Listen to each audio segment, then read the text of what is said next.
સુરતમાંથી એક ચોંકાવનારી ઘટના સામે આવી છે, જ્યાં કુંભારવાડા વિસ્તારમાં નજીવી બાબતે થયેલી બોલાચાલી હાથાપાઈમાં ફેરવાઈ હતી। માત્ર ગાડી આપવાની ના પાડતા એક યુવક પર ઘાતક હથિયારો વડે હુમલો કરી તેની હત્યા કરવામાં આવી હતી, જેના કારણે સમગ્ર વિસ્તારમાં ભય અને તણાવનો માહોલ છવાયો હતો।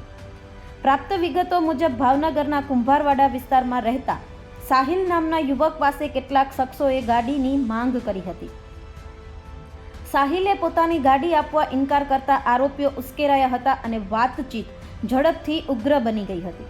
આ દરમિયાન નદીમ સોરઠિયા, સલીમ સોરઠિયા, શાહનવાઝ સોરઠિયા, મોહમ્મદ સદીક અને સાહિલ ઘાંચી નામના શખ્સોએ સાહિલ પર છરી, તલવાર અને ધોકા જેવા ઘાતક હથિયારો સાથે અંધાધૂંધ હુમલો કર્યો હતો। હુમલામાં સાહિલ ગંભીર રીતે ઈજાગ્રસ્ત થયો હતો અને લોહીથી લથબથ હાલતમાં જમીન પર ઢળી પડ્યો હતો। સ્થળ પર હાજર લોકોએ તરત જ સાહિલને હોસ્પિટલ ખસેડ્યો હતો, પરંતુ સારવાર દરમિયાન ફરજ પરના ડોક્ટરે તેને મૃત જાહેર કર્યો હતો। યુવકના મોતના સમાચાર મળતા પરિવારજનોમાં શોકનો માહોલ છવાઈ ગયો હતો। આ ઘટના દરમિયાન આરોપીઓએ વિસ્તારમાં ભારે હંગામો મચાવ્યો હતો। આરોપીઓ દ્વારા વાહનોમાં તોડફોડ કરવામાં આવી હતી, તેમજ પથ્થરમારો પણ કરવામાં આવ્યો હોવાની માહિતી સામે આવી છે, જેના કારણે સ્થાનિક લોકોમાં ભય ફેલાયો હતો અને કેટલાક સમય માટે વિસ્તારમાં અફરાતફરીનું વાતાવરણ સર્જાયું હતું।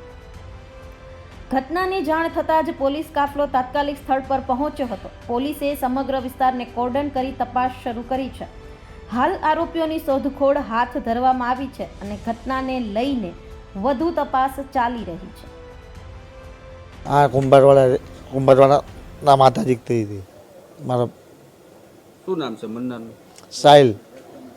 કારણ શું છે? એક ગાડી દેવામાં બાબતે કેટલા જણા હતા મારવામાં? 5 જણા હતા। શું નામ છે મારનારનું? એકનું નામ નદીમ સોરઠિયા, એકનું નામ સલીમ સોરઠિયા, એકનું નામ મોહમ્મદ સદીક સોરઠિયા, શાહનવાઝ સોરઠિયા, સાહિલ ઘાંચી। કેટલા જણા હતા મારવામાં? 5 જણા હતા ને ઘરમાં નુકસાન કર્યું। ગાડીમાં રિક્ષાને કાચબાજ તોડી નાખી, આખી ગાડી એક્ટિવા તોડી નાખી અને અવરવર બોલી રહી છે।